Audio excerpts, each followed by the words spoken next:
Yo, yo, yo, what's up Wing Chun fans? It's Wing Chun Kid here. We're going to show you the top 5 most powerful, most dangerous, most devastating Wing Chun techniques of all time. So if you want to learn Wing Chun, you got to learn these 5 techniques and get them perfect. Are you ready? Here we go. Hey, what's up Wing Chun fans? It's Wing Chun Kid, and like I said, this is going to be the top 5 Wing Chun techniques. We'll start with technique number 5, finger jab. And today we have our special guest, Justin, and he's a Krav Maga practitioner. He's going to be helping you out today, so thanks, Justin. No problem. All right, so let's get started. Okay, BUG or finger jab. There's a few ways you can use this. Number 1 is with a closed hand position. Your fingers are together, your thumb is tucked in. Make sure your thumb is not open, or else you hit something. Doesn't matter if it's even his eyes, you might even break his thumb. Alright? Another way to use it is with an open hand. Open hand is good for distraction. Let's say you're far away, you can't really reach him, but you can put his hand up. Where's his attention now? He's up here, right? Which opens what? Boom. Okay? So, first thing up, that's what Bruce Lee does, right? He does a side kick. He throws his hand up and then boom. Okay? Throws his hand up, boom. Okay? So, this is more of a distraction. Or it can be used as a last ditch attempt. Let's say, oh shit, you're covering, he's planning on you, and then boom, just you don't see it, just open it in his eyes.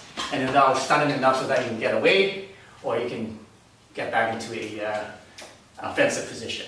Alright? Another way of using it is with the digging action. So instead of going straight up, you're going to dig in. And this is used better with your rear hand, because you want to press in and dig your fingers into the throat. Into here, where you're really uncomfortable, or into the clavicle, right here, okay? So is that comfortable? No, it's not comfortable. Nice. Okay, so you're going to just, with all your force, that's one way you're using the BUG. Alright, now how you're going to use it in the actual fighting situation, like I said, the first way is to distract, second way is to become a preemptive strike. So a lot of techniques and a lot of especially Krav Maga, they use this as a preemptive strike. Okay, you think?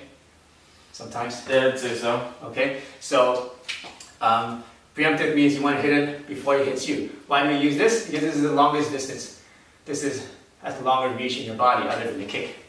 Okay, and this is the shortest distance between his eyes and your arms. So what we want to do is, in a fighting situation, before he even punches, let's say you're going to wind up for a punch, boom, you get in there. So you're looking for any movement in the body, boom, okay? So you want to go in there when he even moves. And before you move, he's already there. I mean, you're already there, okay? The secret to this is to keep your hands low. They say in boxing, always keep your hands up. But in this case, we're not in striking range yet. All right, so how do you use this in a fighting situation? Tactically, this is what you can do. You can use it, as I said before, as a distraction. So when his attention is here, you attack low. Right? His attention is here, you attack low. Alright? Another way to use it is as a preemptive strike. So this is the shortest distance between your arms and his eyes. This is the longest reach. So we use this as a preemptive strike. Where do you want to go? To the eyes, obviously. So how do you train this? If you want to strike it preemptively before he even moves. Okay? Okay, so if he's usually in a street fight, the people are not going to jab. They're going to do stuff like that, right? So once he opens up, you go straight in. You get into the circle, and you get into his eyes. You don't even need to be this close. You can be far away and you can do it. Alright? So, now when you can't hit him before he hits you, and he attacks you at the same time, a couple ways you can do it. First way is to see whether his hand is starting at a high position here, or starting at a low position here. If he's starting at a higher position, what you can do is duck, move, and attack this way. So coming from the camera, I'm going to raise my shoulder to protect the side of my head, and then I'm going to use this whole arc as a shield, and I'm going to use this as the attack. So you see his hands high, you can go straight in and attack this way. Now if his hand's starting low, okay, you can go this way and go up over top and cut into his arm to redirect it, and at the same time go for his eyes. Okay, so one more time, see where it's low right now. It's high or low? I don't know, somewhere in the middle. So I'm going to go underneath. Okay, so it's lower I go, see, I'm gonna hit him before he's gonna hit me. I'm in here before he attacks. Now, if he has a lot of strength and this doesn't go through, like boom, he gets stuck here, perfect. I use this force, boom, chop, boom, right? Okay, so one way of reaching. Okay, and we'll show you how to do that other cool Wing Chun stuff later. All right, thanks, Justin. All right, technique number 4 is going to be the stomp kick. Boom. All right, we see this a lot in a lot of regular self-defense, like Krav Maga, combatants, also just sorts like modern self-defense. Why? It's easy to teach people in the class to do this. It doesn't take much training. You can just go boom. Okay. So where do you want to use the target?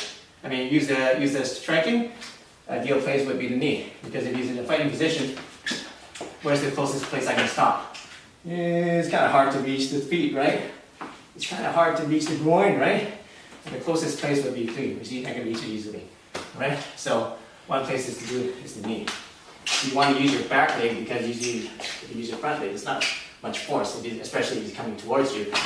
With your front leg, it's just going to bounce you off, right? But if he's looking forward, boom, he just, boom, okay, he doesn't know what he's doing. If he put his weight onto it, then he's going to bust his knee up. Doesn't take much force to bust the kneecap. Only about 20 pounds of pressure in the right spot, all right?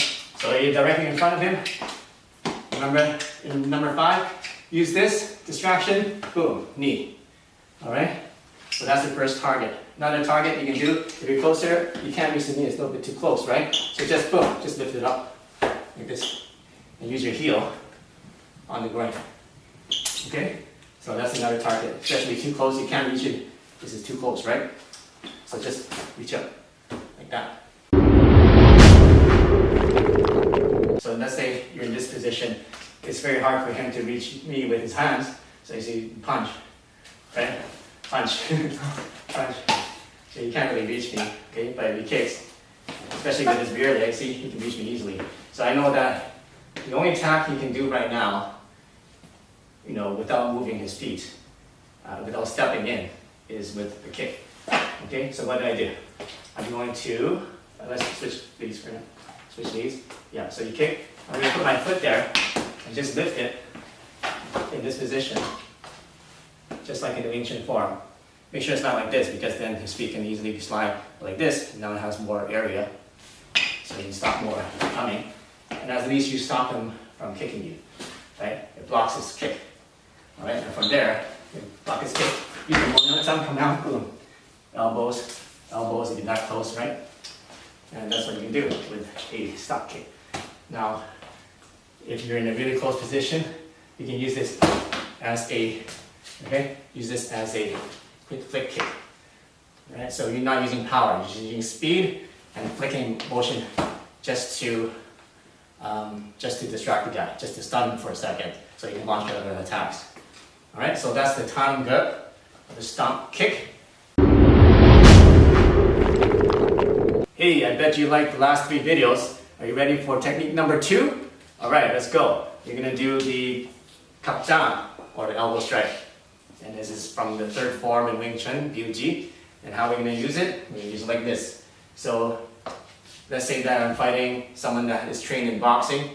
All right, a lot of times when you throw a jab, you're gonna block it with a vertical block. Perfect time to get in there and lock in this block. Once you lock in this block with a little push, you want to move your elbow around and strike him right in the ear. Or if you're closer, right in the back of the head if you reach it. Okay? Why do I lock in his arms here? Because if he moves it back to a helmet block, right, nothing I can do here. Okay, he's got a really good protection here. Okay, so I got it, once his hands here, I got to lock him in, boom.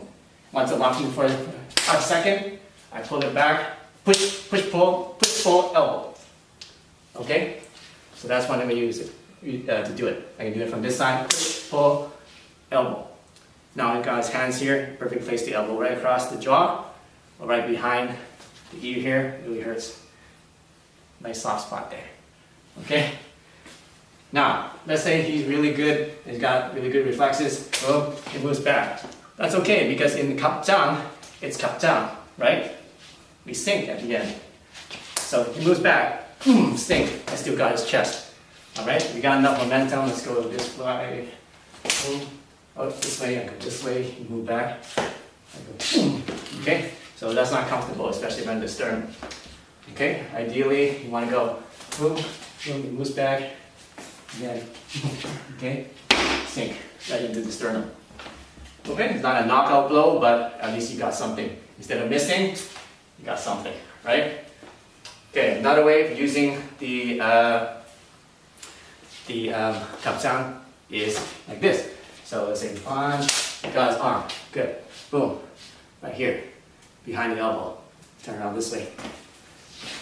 Okay, so manage to trap his arm, boom, okay, up. Well, here's what you say, that's not a cup sound, it's going upwards. Well, sure it is, because you gotta start from here, right? You gotta start from here, from the hip.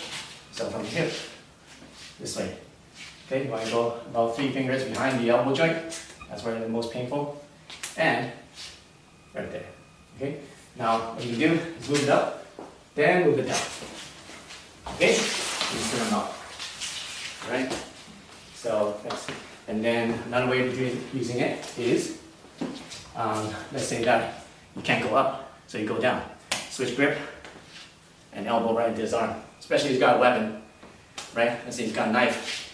You want to keep both arms on it, and you want to disable his arm. So one way, you can strip the knife. Let's say you've got a knife, strip the knife. Once you strip the knife, alright, another way of using the elbow is against weapons. So you want to use your, first of all, elbows to block, because it's the least damage you're going to do if he cuts you, is in the outside of your arms. First of all, block. Okay? Second thing you want to do is try to break elbow joints. Okay, so one way of doing it is going up and this way. That extends his arm, and then if you hit him hard enough, sometimes you drop the knife. If he doesn't drop the knife, that's okay. Grab it and strip it out of the hand. Now I've got the knife. Okay, so one other way of doing it is again. So elbow block. This one doesn't work, right? So I strip the knife. Now I got this one here, right? So I can do another elbow strike at the same time. The elbow and pull. Okay, one other one you can do is, let's say that you do it again, and then again this side, right? So you do a kick, and then another elbow strike to the arm here. And then I can do it this way. Okay, and strip the knife. Right? So elbows are very useful against weapons, because you don't want to be using your hands to block a knife, because obviously you're going to get cut. If you use elbows and your forearms to block at least deflect knives, you got a lot better chances of surviving a knife attack.